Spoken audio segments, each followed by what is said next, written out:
നമസ്കാരം. മലയാളി വാർത്തയിലേക്ക് സ്വാഗതം.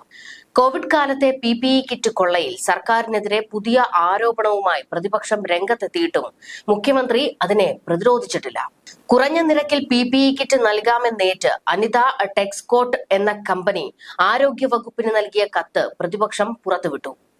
വിപണിയേക്കാൾ 3 ഇരട്ടി വിലയ്ക്ക് PPE കിറ്റ് വാങ്ങിയത് ക്ഷാമം കാരണമാണെന്നായിരുന്നു മുൻ ആരോഗ്യമന്ത്രിയുടെ നിലപാട്. സാൻ ഫാർമ കമ്പനിയിൽ നിന്ന് കിറ്റ് ഒന്നിന് 1550 രൂപയ്ക്ക് വാങ്ങാനായിരുന്നു സർക്കാർ തീരുമാനം. എന്നാൽ ഈ ഉത്തരവ് ഇറക്കുന്നതിന് മുൻപ് തന്നെ അനിത ടെസ്റ്റിക്കോട്ട് എന്ന സ്ഥാപനം 550 രൂപ നിരക്കിൽ 25,000 കിറ്റ് നൽകാൻ തയ്യാറാണെന്ന് സർക്കാരിനെ അറിയിച്ചിരുന്നു. ഈ കത്ത് പുറത്തുവിട്ടാണ് പ്രതിപക്ഷം സർക്കാരിനെതിരെ അഴിമതി ആരോപണം ശക്തമാക്കുന്നത്. ദുരിതകാലത്ത് തീവെട്ടിക്കൊള്ള നടത്തിയത് ധനമന്ത്രി അടക്കമുള്ള പർച്ചേസ് കമ്മിറ്റിയാണെന്നും ശൈലജയെ 1-ാം പ്രതിയാക്കി കേസ് എടുക്കണമെന്നും രമേശ് ചെന്നിത്തല ആവശ്യപ്പെട്ടിരിക്കുന്നത്. മുഖ്യമന്ത്രി, അന്നത്തെ ധനമന്ത്രി തോമസ് ഐസക്, ആരോഗ്യമന്ത്രിയായിരുന്ന KK ശൈലജ എന്നിവരാണ് 1550 രൂപയ്ക്ക് കിറ്റ് വാങ്ങാനുള്ള ഫയൽ കണ്ടിരിക്കുന്നത്. 3 കമ്പനികൾ 500 രൂപ നിരക്കിലാണ് PPE കിറ്റ് നൽകാമെന്ന് പറഞ്ഞത്. അതായത് വിപണി വിലയാണ് ഇതെന്ന് കാണാം. എന്നിട്ടും 1550 രൂപയ്ക്ക് കിറ്റ് വാങ്ങിയെന്ന് പറഞ്ഞാൽ അത് അഴിമതിയാണ്. ഇതാണ് CAGയുടെയും കണ്ടെത്തൽ. PPE കിറ്റുകൾ അമിത വിലയ്ക്ക് വാങ്ങുന്നത് എന്തിനാണെന്ന് ധനമന്ത്രി പോലും ഫയലിൽ സംശയം ഉന്നയിച്ചിരുന്നില്ല. ഇതിനർത്ഥം അഴിമതിയുടെ കരങ്ങളിൽ എല്ലാവർക്കും ബന്ധമുണ്ടെന്നാണ്. എന്നാൽ ആരോഗ്യവകുപ്പ് മന്ത്രി അയച്ച ഫയലിൽ തങ്ങൾ ഒപ്പിട്ടു എന്ന് മാത്രമാണ് മുഖ്യമന്ത്രിയും അന്നത്തെ ധനമന്ത്രിയും ഇപ്പോൾ പറയുന്നത്. ലോകായുക്തയിൽ നിലവിലുള്ള കേസിൽ KK ശൈലജയാണ് 1-ാം പ്രതി. അന്ന് പ്രതികളായ സർക്കാർ ഉദ്യോഗസ്ഥർ ഹൈക്കോടതിയെ സമീപിച്ചെങ്കിലും അന്വേഷണം തുടരട്ടെ എന്നായിരുന്നു ഹൈക്കോടതിയുടെ ഉത്തരവ്. കോവിഡ് മഹാമാരിക്കാലത്തെ PPE കിറ്റ് ഇടപാടിൽ 10.23 കോടിയുടെ കൊള്ള നടത്തിയെന്നാണ് CAG റിപ്പോർട്ട്. നിയമസഭയിൽ വെച്ച റിപ്പോർട്ടിലാണ് ആരോഗ്യവകുപ്പിൽ നടന്ന അഴിമതി വെളിപ്പെടുത്തിയത്.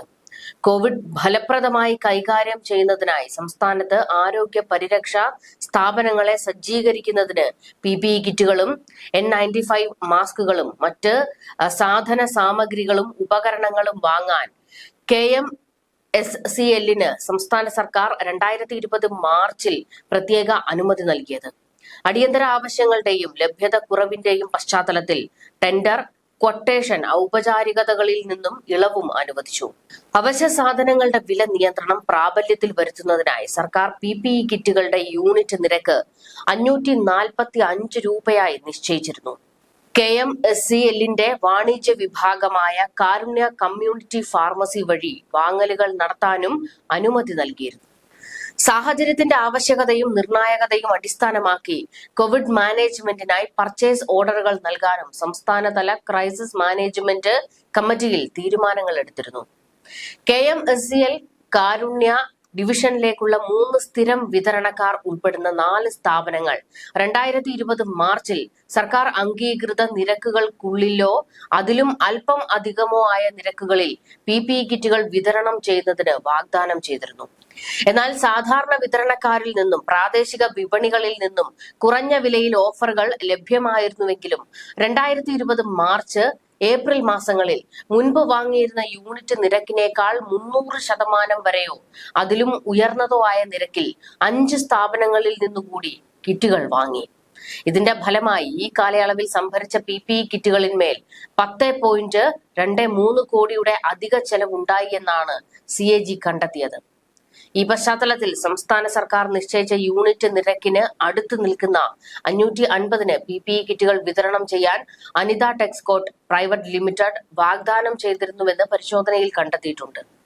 ഈ സ്ഥാപനത്തിൽ നിന്ന് 25,000 PPE കിറ്റുകൾ വാങ്ങാമെന്ന് KMSCL വാഗ്ദാനം ചെയ്തെങ്കിലും 10,000 എണ്ണം വിതരണം ചെയ്യുന്നതിന് മാത്രമേ പർച്ചേസ് ഓർഡറുകൾ ഇഷ്യൂ ചെയ്തുള്ളൂ. അതേസമയം യൂണിറ്റിന് 800 മുതൽ 1,550 വരെ വില ക്വാട്ട് ചെയ്തവർക്ക് ഓർഡർ അളവ് 15,000 മുതൽ 2 ലക്ഷം വരെ നൽകി.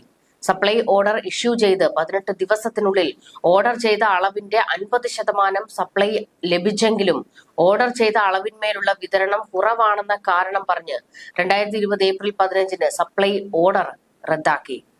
എന്നാൽ വിതരണ കാലയളവ് നിഷ്കർഷിക്കുന്ന ഒരു വ്യവസ്ഥയും LOI-ൽ KMSCL ഉൾപ്പെടുത്തിയിട്ടില്ല എന്നും ഓർഡർ ചെയ്ത PPE കിറ്റുകൾ വിതരണം ചെയ്യുന്നതിന് KMSCL സമയപരിധി നിശ്ചയിച്ചിരുന്നതായി സൂചിപ്പിക്കുന്ന രേഖകൾ ഒന്നും തന്നെ ലഭ്യമല്ല എന്നും പരിശോധനയിൽ വ്യക്തമായി.